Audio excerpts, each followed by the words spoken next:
I hope everybody had a nice little break, not a long break, but enough for you to grab a cup of tea, bite to eat, whatever, because next up, we've got the wonderful Rob Murdoch. He's the principal consultant of Austex Resource Opportunities. Now, Rob has been in this industry for a very long time. And for those that you don't know, this is a subscription service which actually pulls together, and he'll explain more of it, but basically they pull together all of the information from every ASX resource announcement for every commodity every single day. So instead of you having to sort of figure out where things are all over the place, Rob just does it in one, sends it to your inbox every morning. It's a brilliant service. Rob Murdoch, thanks for joining us at the Virtual Gold Conference. I am so looking forward to this. Thanks very much, Kerry, and thanks everyone for listening in. Yes, indeed, we do provide an independent professional review and critique of every ASX resource announcement for every commodity every day.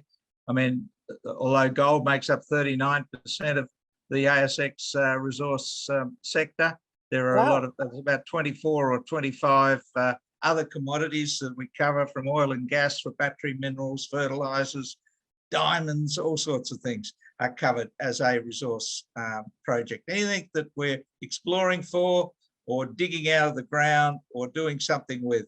So the main subscribers to the service are the resource industry professionals, and I'm pleased to say that we have every large ASX major company actually subscribes to it in the resources sector.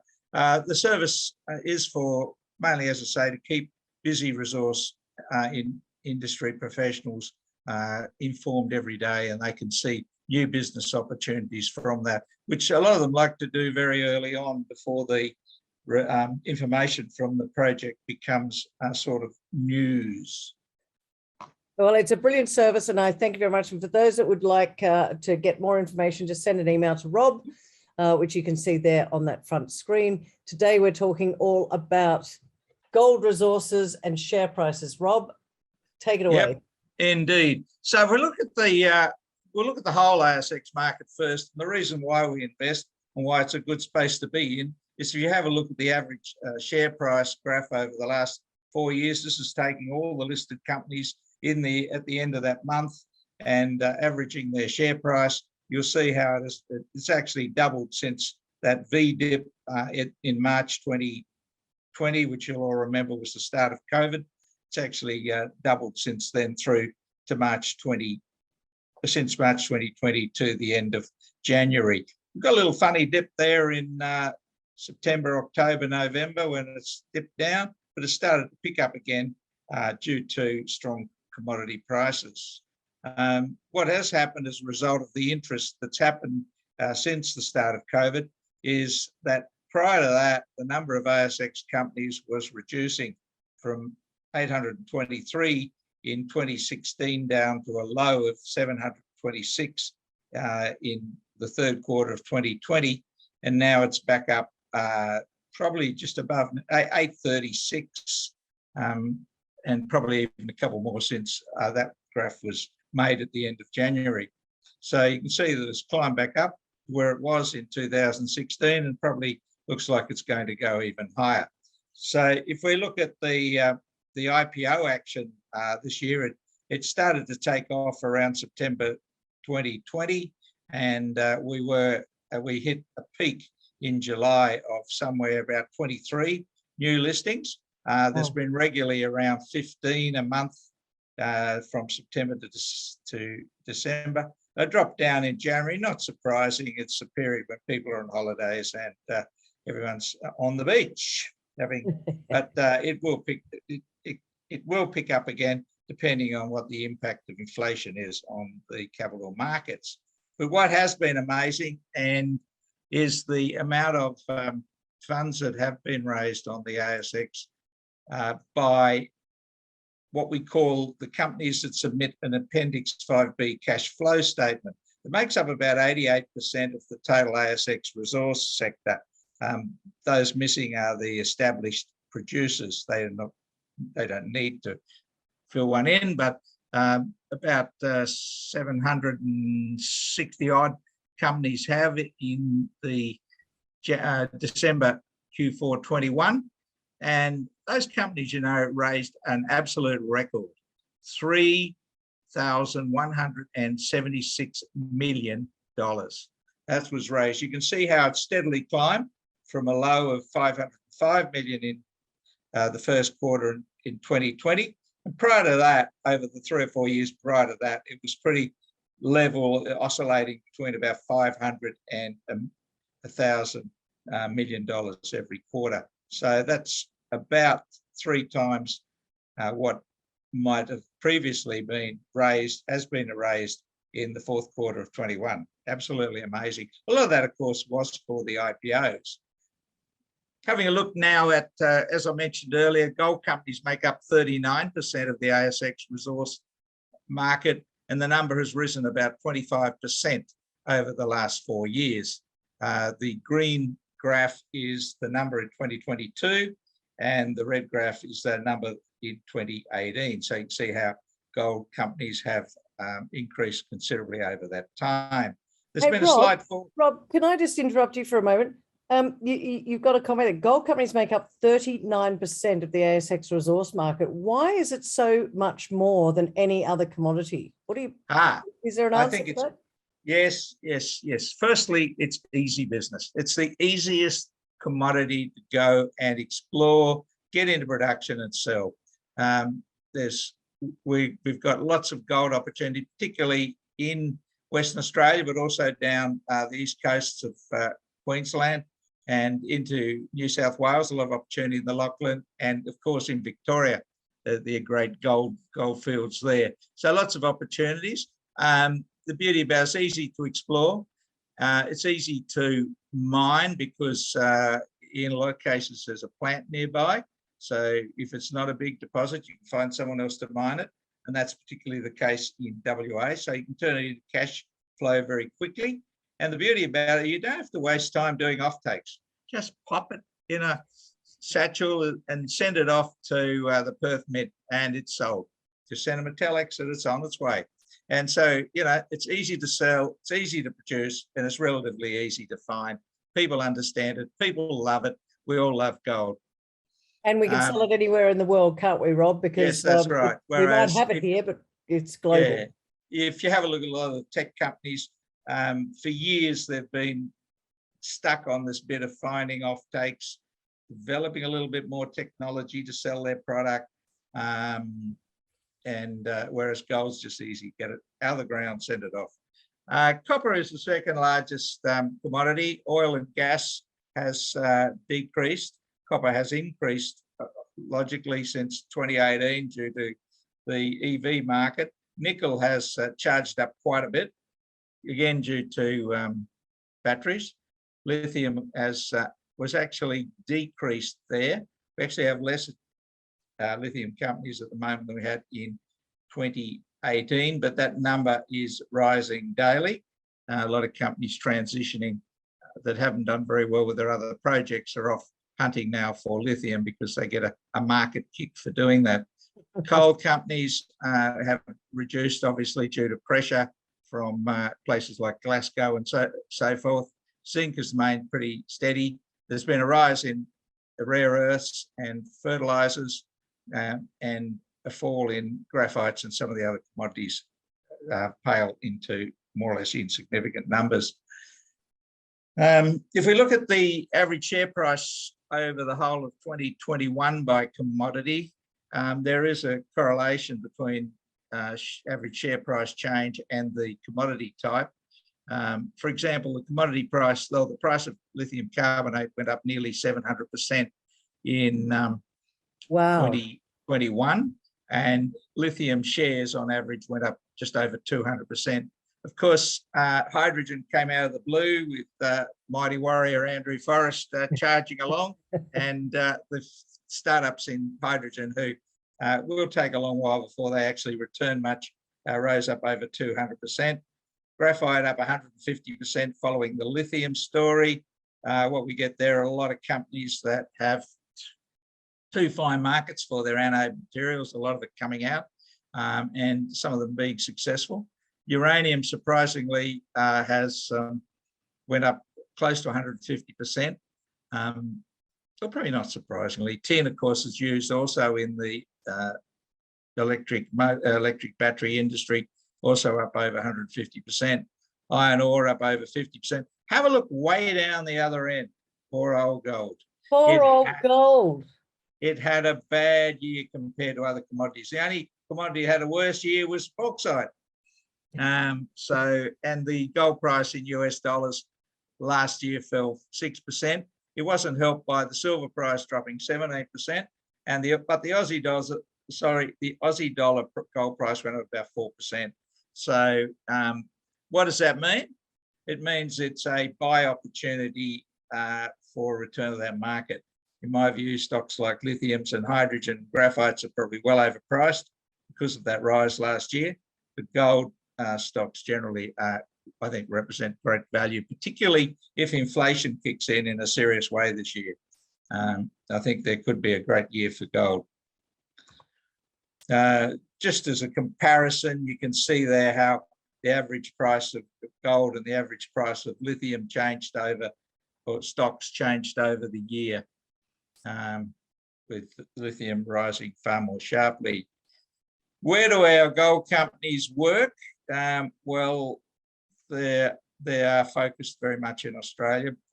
This is, oh, sorry, I've gone too far there. That was too quick. Yeah, it was. Sorry about that.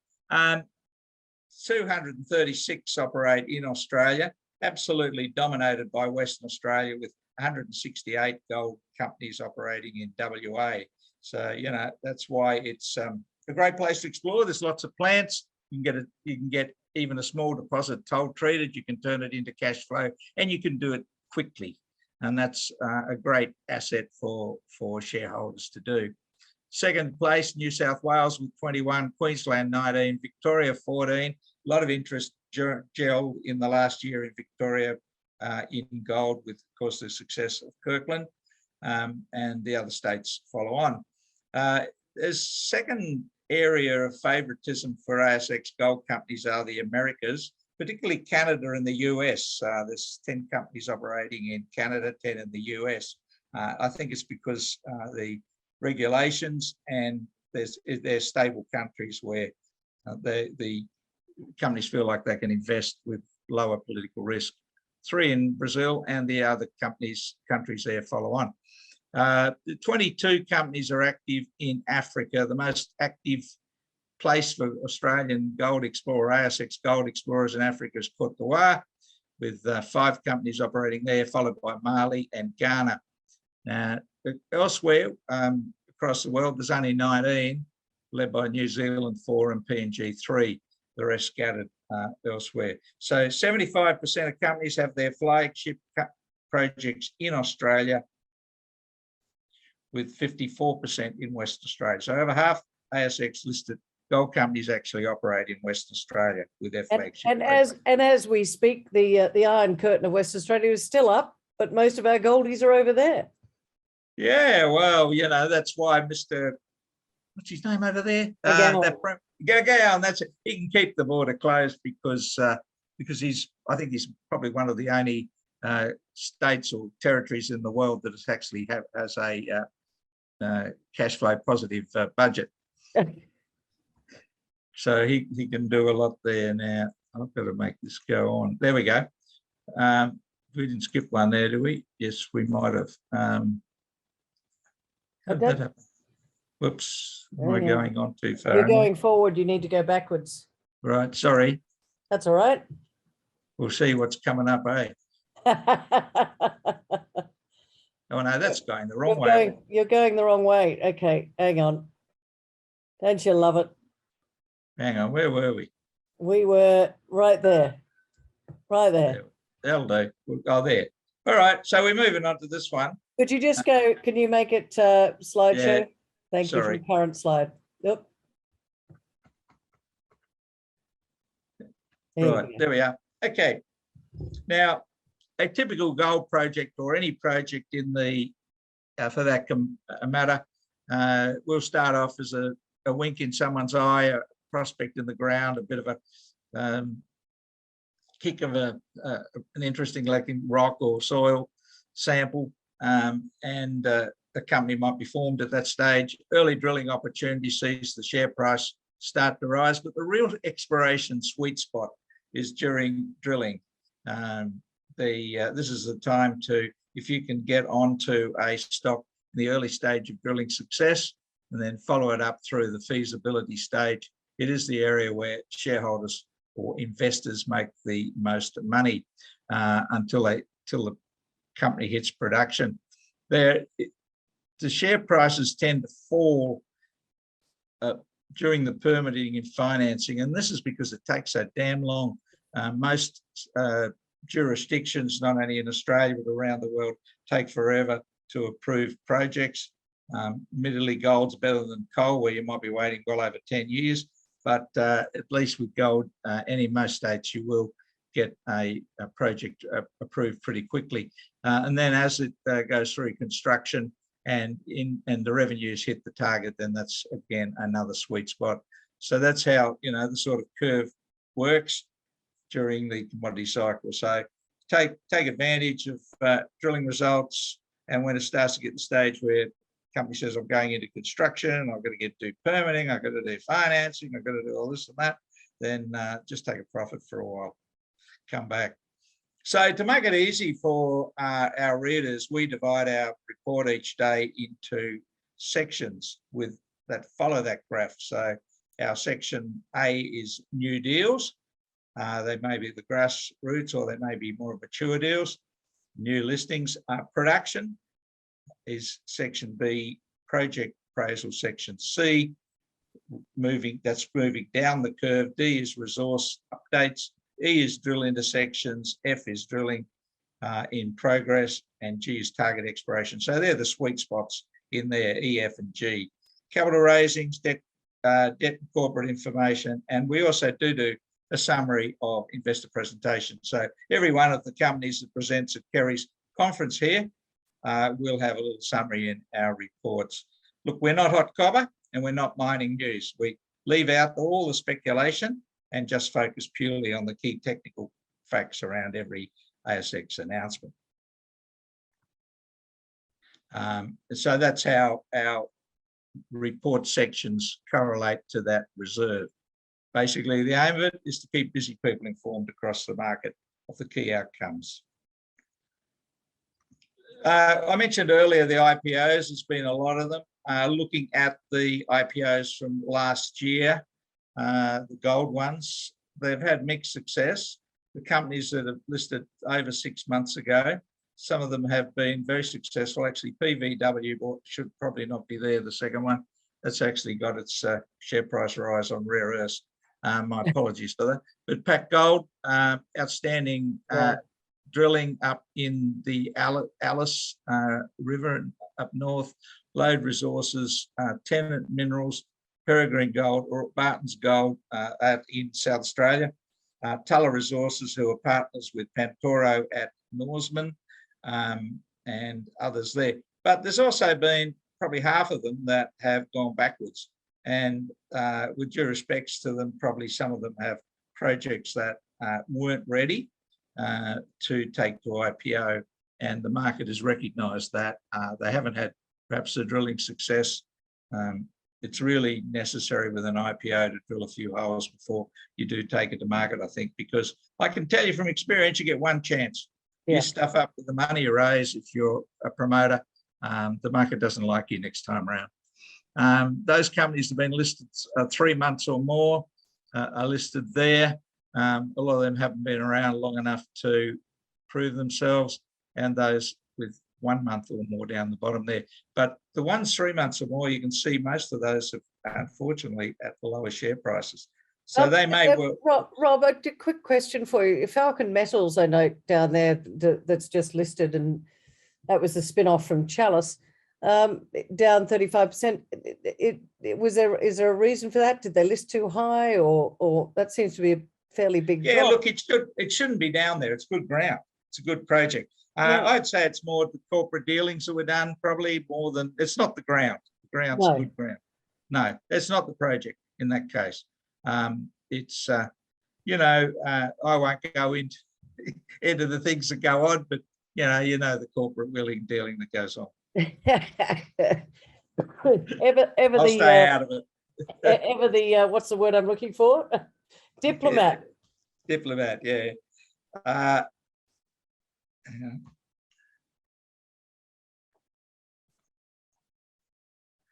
Right, so looking at exploration now, again, we go back to the 5B numbers. We include about 88, 89% of the sector.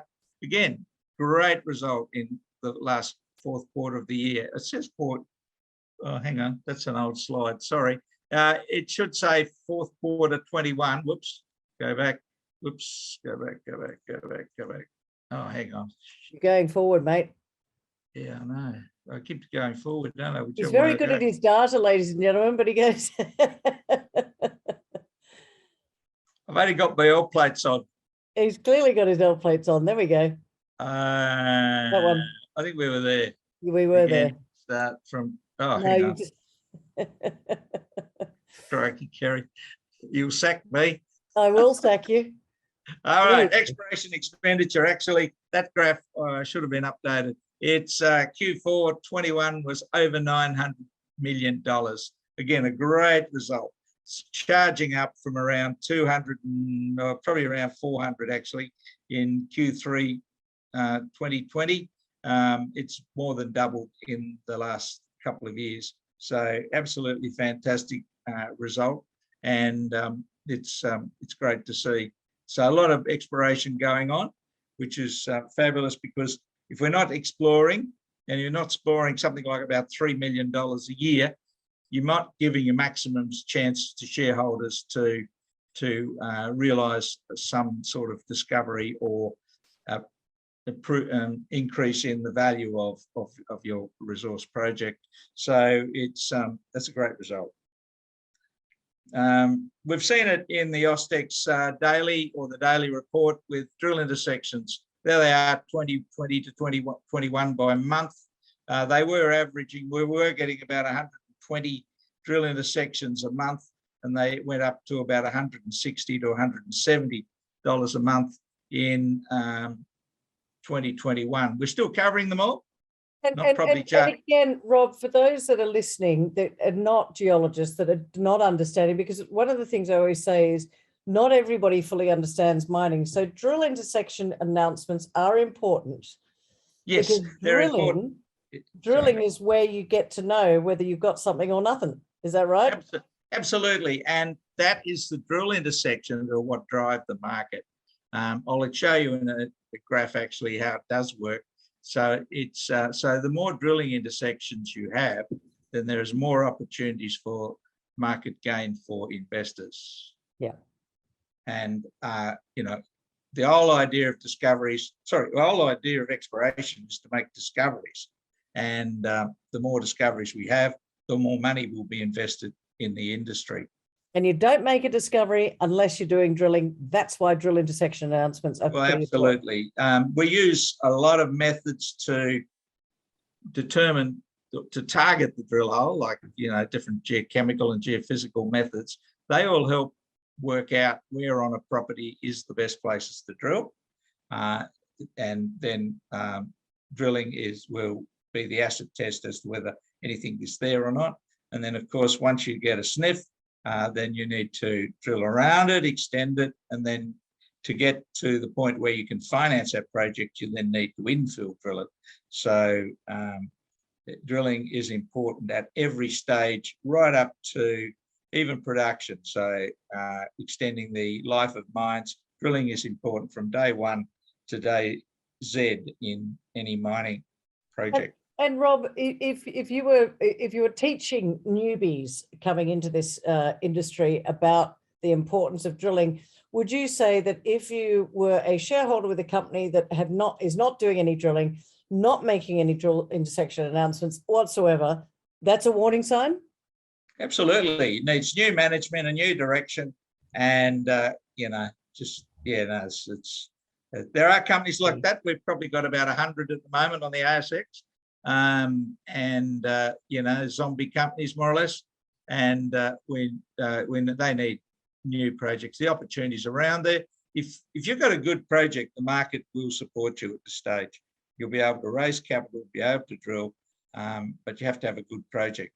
So if the market doesn't like a project, then it's time to change the project. Change the management. The market is always right. So I mentioned that this is a slide I drew up quite a while ago, actually, about how the share price works in a speculative stock. So if you look on the left, towards the left-hand side, I say upcoming drilling is announced. Okay, the share price starts to rise up over about 6 to 8 weeks, and then it starts up, and that's to the announcement. Then after about 4 to 6 weeks, no matter how good that intersection is, the market starts to fall away again. So there's about a 4 to 6 week interval when a stock price will stay up high based on a good drill intersection, and then it starts to come down again. So it's important for companies to be looking to recharge the market at that stage. After about 4 to 6 weeks, have another announcement. The companies that have been pretty active last year averaged, I think, somewhere around about 20 to 30 announcements a year that we picked up, and the average was about 14. So the average company is making an announcement just over one per month. Some much lower, and when the announcements made are being low. So of course you have to be spending money on exploration to have something to say, to have something to announce. But about every 4 to 6 weeks, you need to kick that market up again with another good announcement. If we look at the share price over the last 12 months, I mentioned earlier that dip that we saw it rise to a peak in July for the Austex resource sector, dipped down to a trough in October, and since then it has started to rise again. If we look at the table at the bottom, what we do each week in the supplementary thing we call the Austex Lite, we divide the market up into 4 quartiles based on equal number of companies based on market capital. So the first quartile is at this stage, that's from last weekend, have market caps above 117 million, the second above 34, the third above 12.5, and the fourth below. Now, if you go across to the last 12 months, just look at that column. The first quartile, the big guys, have gone up an average of 86%. This is across all commodities. It's not just gold. Right. The second group have gone up 28%, and the third and the fourth group have fallen. So what we recommend is that people look for stocks, unless they're, you're in the know and you know what's going on around the streets and bars and so forth. If you're just an average investor, then you should be looking at stocks in the first and second quartile. So stocks with a value above 34, maybe even above 50 million is the sort of thing that you can do very well if you pick the right stocks, as you can see there. So how have the gold shares performed? Just looking at the top of the market, this is the stocks with a market cap above 100 million over 2021. The coloured yellow ones are gold producers at the moment, and the other ones are not producers. The left-hand part of the table has the best performed. The best was Firefinch, up 380% in Mali. Predictive Discovery has done very well in Guinea. Aston Minerals in Canada. Genesis in Western Australia. Kingsgate Consolidated, good news there, because I took this company to Thailand many moons ago. They are getting their Chartree mine back, and that'll be absolutely fabulous for them. Looking at Capricorn, they seem to have had a pretty good start to their mining. Pantoro, of course, have a couple of great things. They've got Norseman. They've also come up with some interesting PGM up at Halls Creek where they're operating. Emerald is away to a good start in Cambodia. Taito has a lot of gold in Cote d'Ivoire. That Tieto, they just keep finding big grades. Yeah, I know. Yeah. Yeah, no, that's a good show. West African are a low-cost producer. Calidus are about to come into production. Persis is another good producer. Magnetic, great story. Lots of fabulous drilling. They're one of the companies probably done the most drilling, got the best intersections, have not bothered to come up with a resource yet. So it'll be interesting when they do come up with a resource. OreCorp have sorted things out in Tanzania in a way. Great, De Grey Mining doesn't need any introduction. Hemi is magnificent. Gold Road have had a good run there. Red 5 hammered a bit due to their old minded, but the new one coming on, King of the Hills, will change that. And Tipper, absolutely fabulous ground up in the Patterson, and they've got JVs with everyone. And then the other ones below that have fallen away. The worst performed, sadly, and it shouldn't be, is Nevere, who has taken on the Mount Carlton mine of Evolution, and Dacian, which has found it hard to with their mining. Resolute, I think, has gone backwards. Geopacific have ran into a problem that, having worked in Milne Bay, I call Milne Bay time. Takes a little while to get things done, and the other companies there in that state. If you have a look at that right-hand side, lots of great opportunities there if you can pick the right stock. You've got to talk to your advisor. Last year, Northern Star down 25%, St Barbara down 37%, Regis down 47%. Who else there? Walloona down 23, West Gold down 22, Evolution down 18. Now, they are all great gold stories and producers. Yeah, because nothing's changed. The fact that they're good producers. Like, let's take two that I know quite well, Rob, Evolution Mining and Northern Star, both producing gold hand over fist and doing it at a good cost. So they've got a lot of money and both paying dividends. I'm not quite sure why they've come off so much. I can only think that everyone's got excited about the new minerals. Maybe. And yeah, I think it is. But, I mean, given that most geologists know that carbon dioxide has nothing to do with temperature changes, that will return over time when we get to 2050 or whatever it is, and people realise, we're still having all sorts of weather changes. Nothing's changed. But anyway, that's a learning curve for society.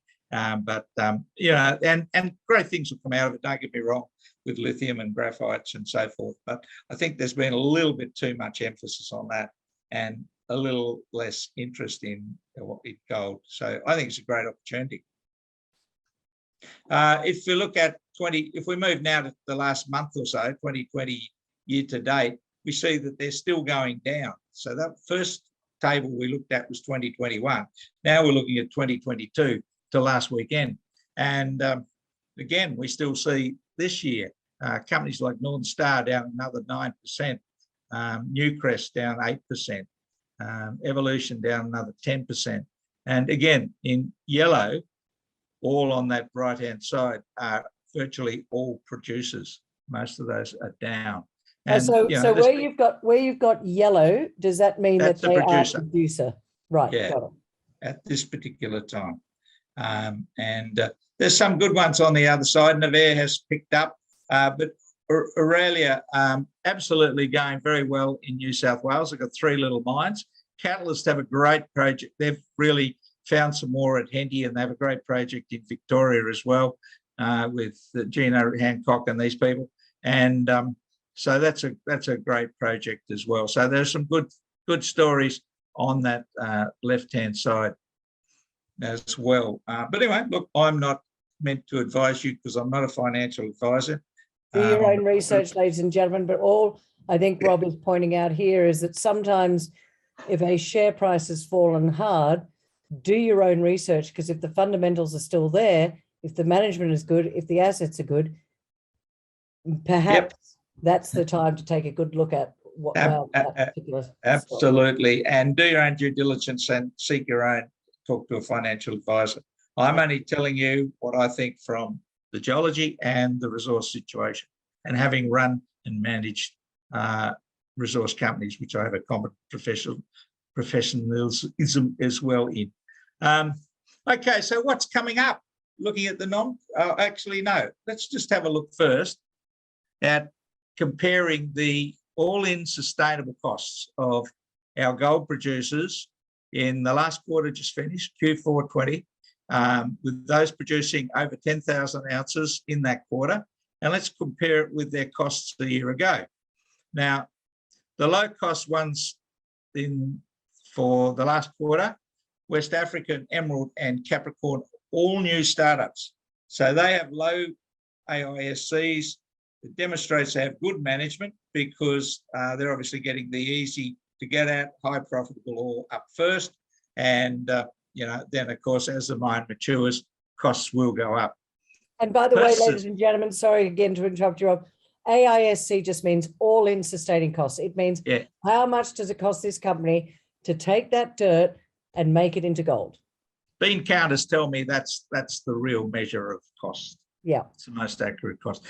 Perseus and Northern Star have reduced their costs from 2020 to 2021, but the others have all gone up, and they've all gone up on an average. If you look at the quality producers from Alkane through to West Gold, they've all gone up about 5 or 10%, and the cost now is somewhere around anywhere between $1,300 to $2,000 an ounce. So gold prices probably won't slip too much lower, given that if it's not profitable to mine it, it won't be mined, and then there won't be gold available. But it's interesting to see that. But that is a measure of the inflation going on. It's a measure of effect of COVID. It's also a measure of the effect of the lockdowns in WA, the fact that there's been supply issues and labour issues, and it's driven their costs up 5 or 10%. So I also believe inflation is not transitory; it's here to stay, ladies and gentlemen. So you've got to play the inflation game.